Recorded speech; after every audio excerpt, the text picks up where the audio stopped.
Hello दोस्तों, नमस्ते। मैं नीरू माथुर फिर से आपके सामने नई उमंग से। जैसे कि हम लास्ट श्रृंखला में बात कर रहे थे अपनी संस्कृत भाषा को लेके कि क्यों ये आवश्यक है हमारे लिए और क्यों हमें सीखना बहुत ज़रूरी है। और आजकल जैसे हो रहा है कि बच्चे थोड़ा एम्बैरस फील करते हैं उसको लेकर के, और इंग्लिश या उसकी जो हमारी सबसे पुरानी, इस विश्व की सबसे प्राचीन भाषा है संस्कृत, उसको तो एक्सेप्ट नहीं करते। बाकी उससे निकली हुई लैंग्वेजेस को बोलने में बड़ा गर्व महसूस करते हैं, लेकिन उसे नहीं। रीज़न क्या है उसका?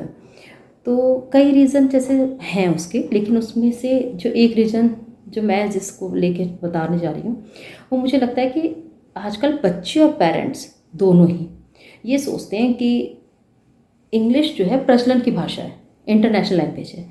कल को हमारे बच्चे बिजनेस करते हैं, जॉब करते हैं, तो आज हर चीज़ तो इंग्लिश में ही है। तो फिर इंग्लिश को ही हमें प्रमोट करना है, क्योंकि कल को वो बाहर जाएंगे और आगे काम करेंगे। कैसे काम करेंगे? और बड़ी, मतलब अगर देखा जाए, नीर बड़ी बेवकूफ़ है, संस्कृत के लेकर के आ रही है और संस्कृत कह रही है सिखानी चाहिए, जबकि पूरे विश्व में प्रचलन की एक भाषा तो संस्कृत है। उसमें सब बताया जाता है। संस्कृत में इंग्लिश है, संस्कृत में तो कहीं कुछ होता नहीं है। अब ठीक है, बिल्कुल सही आप कह रहे हैं, लेकिन आपने सोचा प्रचलन किसी भी चीज़ का किस तरीके से होता है? प्रचलन करने के लिए आप और हम दोनों ही मिलकर के चीज़ों को करते हैं। जब कोई भी चीज़ आप और हम मिलकर जब ज़्यादा चीज़ें हो जाती हैं, एक साधारण दिनचर्या में जाते हैं, तो वो प्रचलित की भाषा हो जाती है। लेकिन संस्कृत को आप कहें कि हम लोग मिलकर के, क्या दो जने मिलकर थोड़ी अब कर लेंगे, कुछ लोग मिलकर, क्योंकि हर जगह तो इंग्लिश ही बोली जाती है, ऑब्वियस सी बात है। तो जैसे कि हमने बताया कि बच्चे आजकल ऐसी ऐसी वजह है प्रचलन की भाषा की वजह से। मैंने एक डेटा निकाला रफ, वैसे तो बहुत लंबा चौड़ा है, निकालूंगी तो एक दो वीडियो बन जाएगी उसमें, लेकिन एक डेटा रफ निकाला तो पता चला, आपको जान के हैरानी होगी, बता दूं कि जर्मनी में 14 टॉप यूनिवर्सिटीज़ हैं जो संस्कृत पढ़ाती हैं। बाकी और भी होगी जो मैं नहीं बता रही, मतलब पता नहीं मुझे, लेकिन टॉप 14 तो हैं जो संस्कृत पढ़ाती हैं। जर्मनी में 1200 स्कूल हैं संस्कृत के। आपके इंग्लैंड में 4 टॉप यूनिवर्सिटीज़ हैं जो संस्कृत पढ़ाती हैं। इंग्लैंड में ऑक्सफोर्ड में भी संस्कृत पढ़ाई जाती है। हाइडलबर्ग यूनिवर्सिटी ने सन 2019 में ये कहा था कि वो स्कूल समर्स कैंप चलाएगी स्विट्ज़रलैंड, इटली और आपके भारत में, लेकिन कोविड की वजह से ये अभी हो नहीं पाया। तो जब पूरा विश्व आपकी जड़ में जा रहा है, क्या क्या वजह है कि वो लोग जड़ में जा रहे हैं? क्यों इतना दे रहे हैं संस्कृत प्रमोट, और हम लोग ऊपर ऊपर ऊपर ऊपर ऊपर? हमेशा ऐसे ही होता है, हम अपनी जड़ों को छोड़ के पत्ती और बाहरी बाहरी चीज़ों में रह जाते हैं। वो जड़ में जा रहे हैं, उन्होंने देख लिया, और हम यू टर्न लेके पीछे हमेशा। क्यों? कुछ दिन पहले, कुछ साल पहले ऐसा हुआ होगा, आपने याद होगा, नासा में एक हमने सैटेलाइट भेजा था, नासा ने कम्युनिकेट हो रहा था कुछ, तो उसने भेजा, तो उसने ओम का उच्चारण भेजा था आंसर में। कुछ और भी भेज सकता था, ओम ही क्यों भेजा?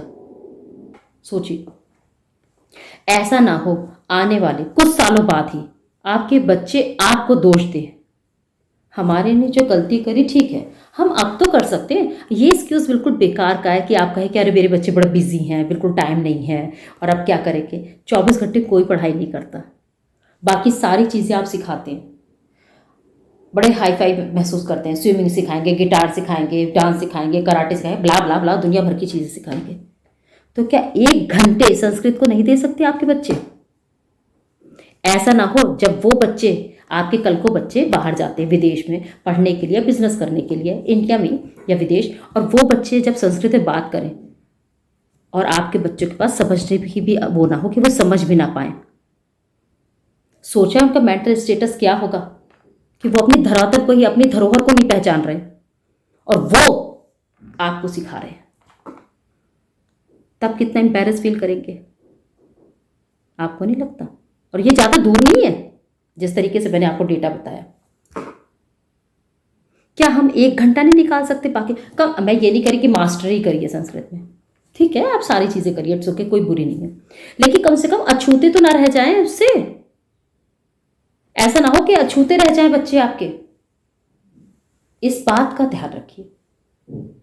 जैसे कि अभी हमारे स्वर्गीय सुषमा स्वराज जी जो हमारे बीच नहीं है, एक कॉन्फ्रेंस में वो कुछ कह रही थी, बात कह रही थी, तो मैं सुन रही थी। तो उन्होंने ये बात कही थी कि कंप्यूटर जो है, कंप्यूटर में जैसे इंग्लिश लैंग्वेज फीड होती है तो उसमें इंग्लिश लैंग्वेज थोड़ी कॉम्प्लिकेटेड होती है, जैसे के नो होता है और नो एनोन भी नो होता है।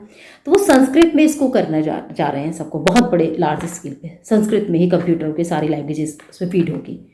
तो इंजीनियर ही चाहिए होगी, उनके लिए इंजीनियर चाहिए होंगे, कहाँ से देंगे इंजीनियर? आप तो संस्कृत में इंटरेस्टेड ही नहीं है।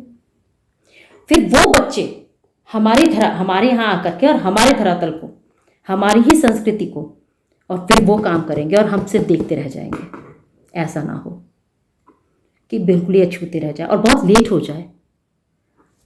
इसलिए कह रही हूँ, भारत में ये कहाँ कहाँ है और हम कैसे छोटी छोटी बातों को करके, छोटे छोटे उपाय को करके अपनी संस्कृति को, अपनी चीज़ों को संभालते हुए आगे ले जा सकते हैं। मुश्किल नहीं है।